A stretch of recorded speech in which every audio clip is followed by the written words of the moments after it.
very much, Rachel. Thank you very much, Rebecca. And thank you, everybody, for having me. And thank you, everybody, for attending tonight. It's a great pleasure to be able to speak to all of you. As you heard, my name is Hussein Aboubakr. I'm an educator for Stand With Us. Stand With Us is an educational pro-Israel organization that has a lot of activities pretty much all over the world. We have offices everywhere that tries to educate people, students, and communities about Israel and push back on a lot of the anti-Semitism and the anti-Israel rhetoric that unfortunately is becoming more prevalent by the day in our media and in our culture. I'm originally from Egypt. I grew up there, lived there all my life. I moved to the United States in 2012, worked for a Hebrew teacher, as a Hebrew teacher for a few years, and then I started working for Stand With Us. I currently live in Washington, D.C. And I came from an Arab Muslim family. I'm not Jewish, and I'm not Israeli. I've only been to Israel, I think, 3 times for very brief visits. So right now you might be wondering, all right, what is this Egyptian guy doing here? He's working for this Zionist organization. He used to be a Hebrew teacher. This is so weird. And you're right. This is actually very, very weird. I don't know how I ended up here anyways. And to make things even worse, you know, the way that I started my life, the way I ended up here, didn't start with curiosity or admiration or any respect or love for the Jewish people. It actually started from intense hatred. I hated Jews passionately and intensely, more than anything else in the world. Don't be alarmed. I obviously don't hate Jews anymore. Otherwise, this would be very uncomfortable for everybody who's involved. So basically, the way I speak about the issue of anti-Semitism in the Arab world is actually choosing on my own life, or talking about my own life, trying to explain to you, how did I grow up? How did it look? What did I hear? What did I hear in school? What I saw in seeing TV, in order to try to explain this. This might be very far, and I'm talking about a different country, a different society that's very far from this one and very different. Please have questions. You can keep the questions. You can put them in the chat. You can wait till I'm done. We're going to have time for a Q&A, but please don't be shy. Ask me anything you want. I wanna help you not know things, but think about things. Think about anti-Semitism. I want to help you in trying to provide you with tools to allow you to think about those problems and those issues, maybe in new ways. And this is becoming extremely important by the day, as I said, with certain trends that have been exasperating here in the United States, in Canada, and all over the world, really. Like, for example, today, I'm sure you heard about the unfortunate terrorist attack in Jerusalem, in which one Israeli was killed and 4 were injured by a Palestinian terrorist. If you go to the media coverage of this, CNN, BBC, Associated Press, you will see unbelievable ways to cover the story, decontextualizing it, saying 1 person killed and 4 injured in a rare incident in Jerusalem. This is an actual headline, as if there is no context, as if this is not part of a conflict that we know, where people have identities. For example, 1 Israeli or 1 Jew killed by, you know, a Palestinian shooter. They don't say any of that. You see the decontextualization, you see the manipulation of. So it's becoming increasingly important to understand these issues that are extremely, extremely complex. So as I said, please feel free to have any questions. I was born in 1989 in Cairo, Egypt. Cairo is the capital of Egypt. It's actually one of the largest cities in the world. We're talking about 20 million people. It's just packed. You have no idea. Let me just do this. Okay, good. You have no idea how busy Cairo is. It's actually quite insane. I was born in Giza. Giza is not really, technically not Cairo, but we consider it, you know, part of Cairo anyways, because Cairo is just so huge and just swallowed everything around it. Giza is where the pyramids are. I actually, like, when I was little, we used to be able to see the pyramids from the balcony. It's actually true. I didn't know it was cool then. Now I know it's, oh my God, that was really cool. But then it was just there. Yeah, the pyramids. I grew up in a average middle class Arab Muslim family. Here are some pictures, some photos from my childhood. There was nothing extraordinary about my childhood at all. Here is, you see my father. Those are my 2 brothers. This is my older brother. He has the most common male name on planet Earth. All right, see somebody laughing? Okay, you know, it's Muhammad. And this is my younger brother. His name is Omar. And as you can see, I was always the most charming child in the family. And as I said, there was nothing extraordinary about my childhood. My father was actually an accountant in a major bank. Ironically, the closest thing to being Jewish. That's a joke. And yeah, just, my mother, as every observant Muslim woman, she stayed home to raise the kids and feed them well. And, a job obviously well done. And it's just, my life was like everybody else. I received my primary education from from TV, from the culture, from the mosque on Friday, from the school, from my parents, from the people around you, right? As you're growing up, you remember this. As you were little and you grow up to everything, you're absorbing everything. And this is ultimately what gives you a sense of identity, what gives you a sense of meaning, a sense of time, a sense of place, who you are, where you're from. And, I received all of that like everybody else. But from a very early age, there are some parts that stood out to me more than anything else in the cultural narrative that I received about my identity, that in this world, there's actually a supervillain. There is a supervillain that controls all the political establishments, all the financial establishments, all the money. That supervillain is evil, wants to control everything. And that supervillain is the Jew. And the embodiment of that Jewish villainy is the state of Israel, the Zionist pigs who want to kill Palestinian children and drink their blood. And that story, I heard it just, countless times everywhere. It was in the media. The best movies had Jewish villains. The best TV shows had Jewish villains. Even before I learned how to read and write, you see visual manifestations of it like this, the caricatures, the cartoons, drawings. For example, those were staples in the Arabic press. You see here a Jewish-looking character with this malicious smile, puppeteering world leaders. Actually, I have volumes. I collect like volumes of these caricatures I have volumes like from the 50s. From the 50s till today. So this was a very staple. So this was part of the visual culture that I grew up in. So you didn't even need to know how to read and write. This is how it is. For example, here's another cartoon. Here's another caricature. The same idea, the big, ugly looking Jewish figure puppeteering Uncle Sam. The implication, of course, that Jews control America or the United States. And this was, as I said, everywhere. It's like fish in water. It was on the TV. It was in the school. It was teachers. It was in the mosque and on Fridays. So this anti-Semitism was just the norm. I didn't know it was called anti-Semitism. I didn't know it existed. It was just the universe, right? And it existed in every possible form. And I'm going to give you examples of few of those forms of how the religious form, the political form, how anti-Semitism just it can be a part of every domain of life. We're going to start with the religious. This is actually a religious imam who was very famous in Egypt. I used to love him when I was in my early teenage years. He has millions of followers, and this was his sermon about Jews. هي دي أنه ينبغي أن نعتقد عقيدتك في اليهود أن القتال معهم دائم ولن ينتهي حتى القتال الأخير. ودي الرابعة في عقيدتك في اليهود أنهم سنقاتلهم وسنهزمهم وسنستأصل شأفتهم فلا يعود على ظهر الأرض يهودي واحد.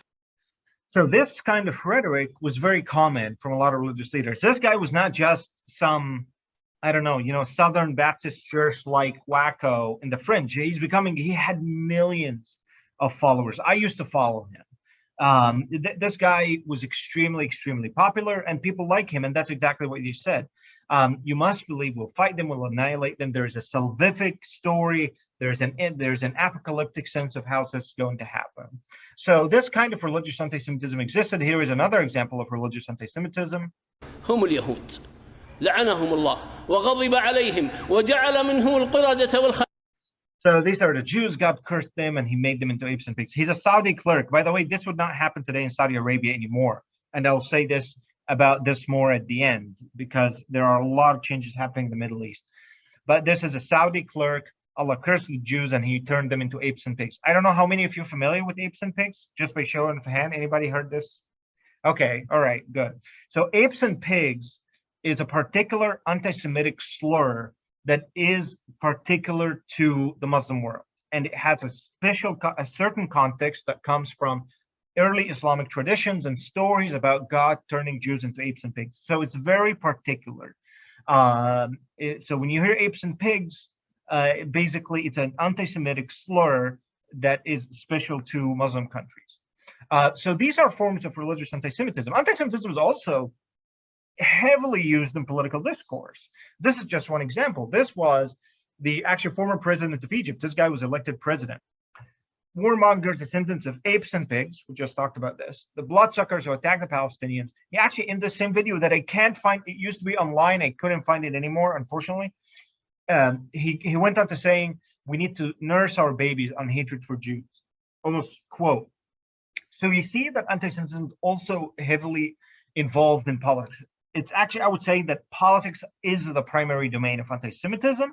And this is how I ended up, because I'm looking into this. I've been spending my life trying to understand this, trying to work on this. That's why currently I'm grad school in political science, because I'm trying to understand why. Why is anti-Semitism so central and so essential to a lot of different political discourse in so many contexts? I mean, the same thing happened in Europe at the beginning of the 20th century. You know, anti-Semitism was part of the political ideology of the day.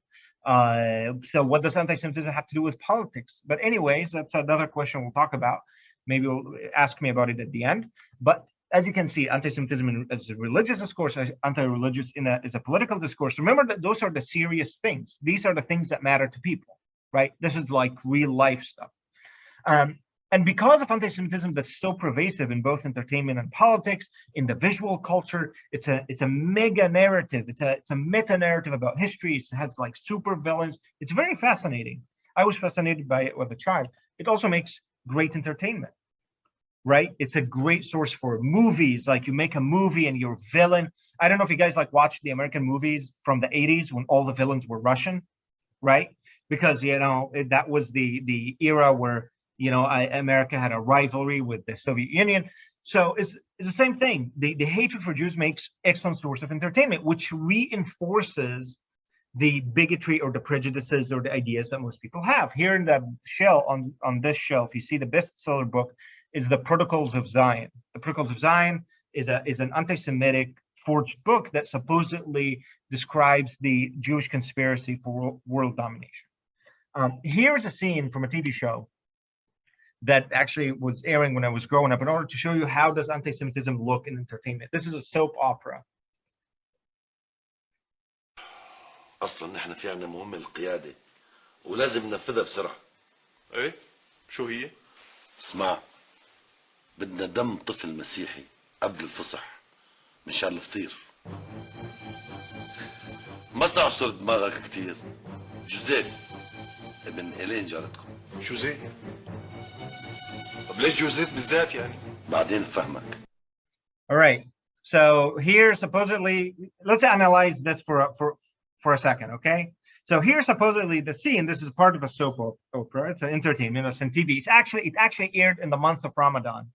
So the month of Ramadan is like the prime TV month in the Middle East. That's like everybody is at home, the families are gathered around TV, they're watching the shows together. It's like the Super Bowl for 30 days straight. I'm not kidding. That's like, so it's a big deal, the shows that air in the month of Ramadan. So here is a fantasy, right? Follow the scene. You have this meeting, supposedly, between those two Jews, they're Jewish looking, and we have a mission from the leadership. We have a mission from the white Jews. Can somebody tell me what is the mental fantasy that is kind of the source of a statement like this? You can unmute yourself if you can help me. Adina raised her hand so she can Adina, talk. go ahead. No, I was just gonna say it's kind of like there's some sort of mass plan to kind of take over the world, the classic rhetoric that revolves around the Jews. Right. Perfect. Exactly that. Juliet, go ahead. Yeah, I mean, it's like this whole idea that Jews run the world. It's also interesting because my mom, when she lived in Iran, she was accused of Being eating, part of the leadership. not being part of the leadership. Her dad was accused of being a part of the Zionist leadership, but she, when she was like 11 years old, was accused of drinking like Christian blood. Right. And for Passover, it was like the same thing of just blood libel, which is such a common rhetoric against Jews, is that they drink blood, which is crazy to think. Yeah, thank you. That's exactly. So yeah, that's the fantasy. There's a mass plan. Oh, Maya, go ahead. Yeah, no, just like reiterating that there's this mass plan, like no matter who's standing in the way, especially children of like different faiths. Yeah, exactly. Yeah, thank you. Yeah, it's like there's a plan and there's a leadership, right? Like there's a center leadership. You're Jewish, you know that this is impossible to happen. I mean, Jews fight with each other. I mean, it's crazy. I work in Jewish organizations. I see how, like, I wish this was true. I wish there was that level of coordination among Jews, which is not true at all. But anyways, that's the fantasy, right? There's a leadership, and that leadership hands down mission, and the mission is to do what? To get the blood of a Christian child. That's basically the blood libel. And as you can see, this is about a Christian child. How did this come to a Muslim TV channel? This is a medieval Catholic European anti-Semitic trope that made it to the Middle East in the 19th century through Catholic missionaries. And then it became, unfortunately, part of the anti-Semitic repertoire in the region. So they want the blood of a Christian child for Passover. And then who does he choose? Of course, look at the malicious look and the dramatic music, right? The ominous music. And who does he choose? Joseph, the son of Helen, our neighbor. So as you can see here, there's layers of wickedness, right? Treachery, your neighbor, the person that trusts you, you're going to take their child. As you can see, the demonization and the dehumanization is just layer after layer, like it's thick. And then they will go and actually kidnap the child. Who's going to go with them because he trusts them, right? The neighbors. That they will take him. And they will actually take his life.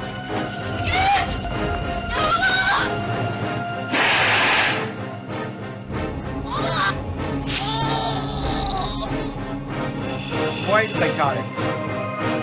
So psychotic imagery. So I'm giving you just an example of how this looks on TV. And this was entertainment. Those were supposed to be entertainment. I saw many things that looked like this. As I said, politics, religion, entertainment. And ultimately, because of this neurosis, because of this neurotic obsession, because of how the fantasy, because of the fascination, the super villains, they drink blood, anti-Semitism destroys people's ability to think reasonably and rationally about the world, and eventually it gives in to ways of thinking like this. Conspiracy theories that are totally absurd, such as that Israel trains dolphins in order to spy on Arabs. This is like the stuff of Nickelodeon. This is just unbelievable fantasies, and this is why a lot of children get obsessed with it. And I was obsessed with this. I loved it. This used to be my favorite series of books when I was little. It was called The Man of the Impossible. It was about this guy who was a Muslim superhero, traveled all over the world to foil Jewish conspiracies.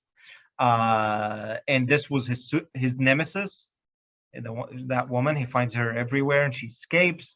Her name is Sonia the Jewess. And there is here an interesting intersection. I don't know how many of you will notice this, between the feminine and the Jewish, and the masculinity that is defending itself against the evil woman, and the anti-Semitism. There is a very interesting intersection here between anti-Semitism and fear of women or misogyny.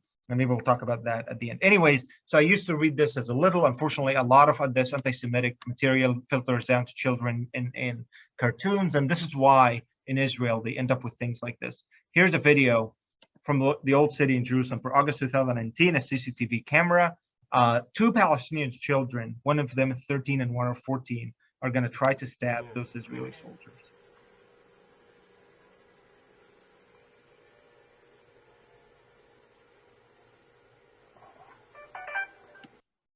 Those children lost their lives because of a sick fantasy that they saw on TV, that they heard in the mosque, that they saw that they learned in the school, that everybody around agreed with.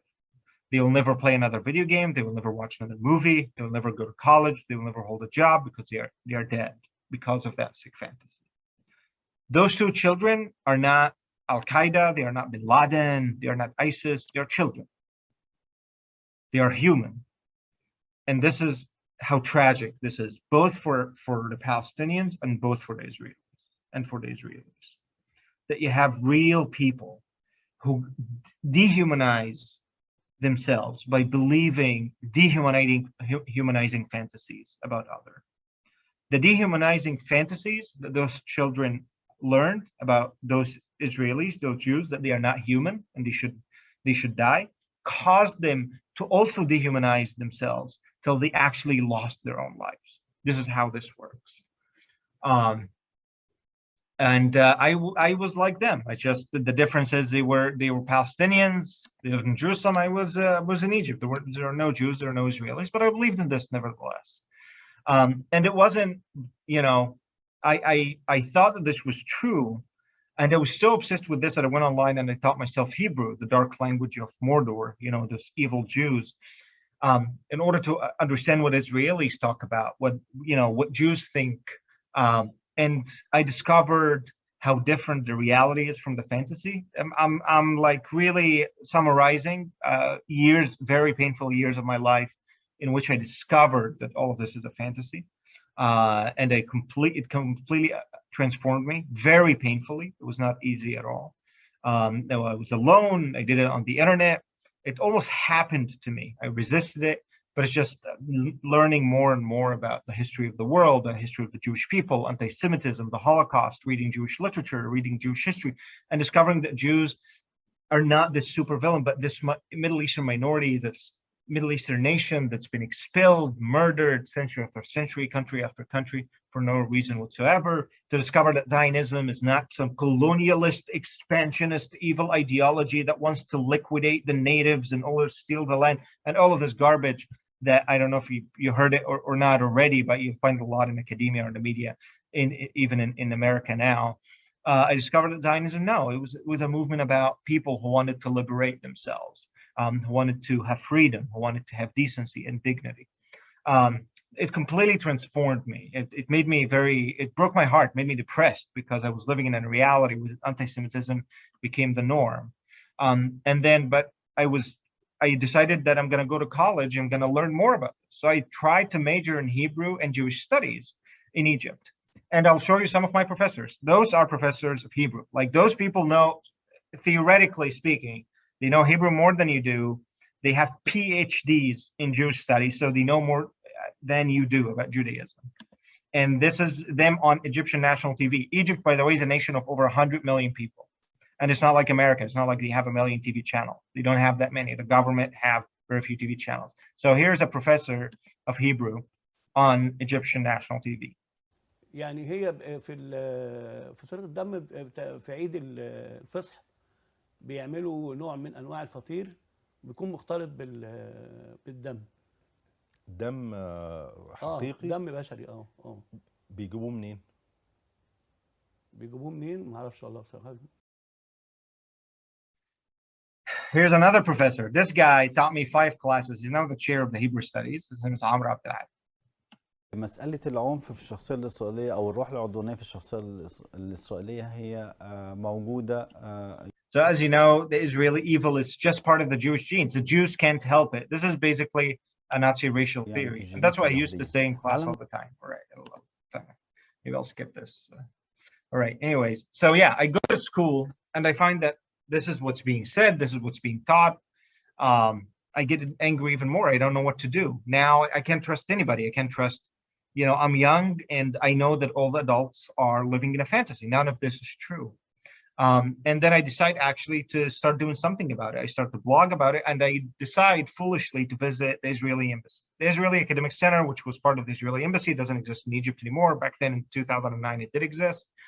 And I thought, I thought I can just meet an Israeli for the first time ever in my life. By that point, I've never met a single Jew, never met a single Israeli. I went there and I wanted to break that taboo and I wanted to meet real people. And that's what I did. I went, met Israelis, I met Jews there. It was an absolutely amazing experience. It changed my life.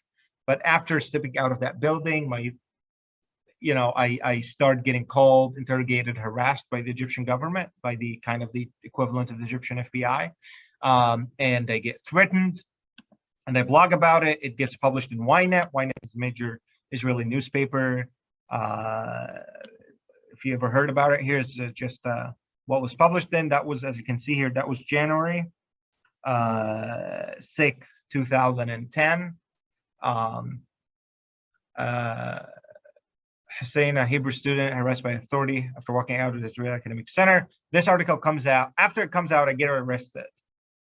So that means Egyptian authority, of course, they read the Israeli newspapers. I get arrested. My father get arrested. My family had no idea about what I was doing, get interrogated. My family disowns me because I'm becoming a Zionist traitor. The government accuses me of being a Zionist spy, a Mossad agent, a traitor. I spent the worst 2 months and a half of my life in military intelligence facility, being interrogated about all of this. Terrible, gory details, being beaten every day. You Jew lover, you awful. And I didn't do anything. Like, it's not, I just tried to meet a few Israelis. That's all I did. I get released in December 2010. January 2011, anybody knows what happened January 2011? In Egypt? Something big? All right, the Arab Spring happened. The Arab Spring was like massive protests all across the Middle East, wars starting in Syria and Libya and Yemen, revolution in Egypt. I joined it because I was very angry at the government. I thought there was a room for change, better government, change, equality. Yeah. After it turns out it was pretty naive. Islamists started to come to power. Islamists are the equivalent of white supremacy. It's Islamic supremacy. That's what Islamists are. They believe in complete Islamic supremacy. That's what Hamas is. That's what Hezbollah is. That's what the Islamic Republic of Iran. It's Islamic supremacy. They start actually coming to power, and things get worse. And I eventually had to leave, and they left in 2012, and they came to the United States, and they received political asylum. That was very painful. I didn't know anybody here. I was homeless for the first couple of months, but everything worked out. This is a great country. It's a country of great opportunities. And I was able to do everything I wanted to do. I didn't just speak Hebrew to people after I learned it online. I actually taught Hebrew for 6 years, believe it or not, in a military language institution in Monterey, California. I didn't just speak to Israelis. I have a lot of Israeli friends and family now. I got to visit Israel personally several times. It was absolutely amazing. And I get to do this great work with Stand With Us, where I talk to people about my life. I talk to people about the anti-Semitism problem in the Middle East and in Egypt. And I try to educate people about this. And increasingly, because of what's happening in the United States, I try to defend Israel from all the slandering and bigotry and anti-Semitism that is now becoming prevalent in academia. It's unbelievable. That is becoming prevalent in the mainstream media. That's becoming prevalent or becoming commonplace in our major political institutions. Those things, it wasn't this bad only 2012, only 9 years ago when I first came to the United States. Now it is this bad, which is quite alarming. Before I start my Q&A, I want to say just a few important things. The reason of this presentation is not to demonize where I come from. No, where I come from is where I come from. But I still have family there, and I love them. The reason that I'm telling you this is not to demonize Arabs. It's to tell you about a real problem that exists. Arabs are like me, and are like you, completely equal human beings. This is a cultural problem that existed for a very long time, and that is extremely difficult to solve. And that causes a lot of hatred. It causes a lot of pain. It causes a lot of turmoil, not just with Israelis, just the entire region, because of just how anti-Semitism hijacks people's brains and produce absolutely irrational ways of thinking. And that's why I'm trying to bring this to your attention. Second, I wanted to bring you an often missing piece of the story of Israel. Nobody talks about this when they talk about Israel and the Palestinians. It's as if, yeah, it's like it's an Israeli-Palestinian conflict. It's not an Israeli-Palestinian conflict, and it didn't start as an Israeli-Palestinian conflict. It didn't become an Israeli-Palestinian conflict until very later. It started as an Arab-Israeli conflict. It was all the Arabs. The day that Israel was declared, how many Arab states tried to invade Israel to destroy this country that was just born? Most of Israel's wars were not really with the Palestinians. Iran, the biggest existential threat in the history of Israel today, is not even Arab. Iran is Muslim. It's even bigger than the Palestinians and even bigger than the Arabs. And the core reason why, what does Iran have to do with why did Saddam Hussein launch missiles, Scud missiles against Israel in the 90s? What did they have against Israel? Antisemitism. This is a piece that you will not find, not in academia. If you're taking the most sincere Middle East Middle East studies class, you will not hear about this. You will not see this discussed in the news. You'll not see this discussed in anywhere. And I'm telling you this, not to tell you, yeah, Israel is amazing, the Arabs suck. That's not my goal. I want the world to become better. I want us to work together, and that's not going to happen without education. Second of all, I wanted third, really, I wanted to give you an idea of how anti-Semitism works, how pervasive it is, and how dangerous it is, and that you shouldn't underestimate it.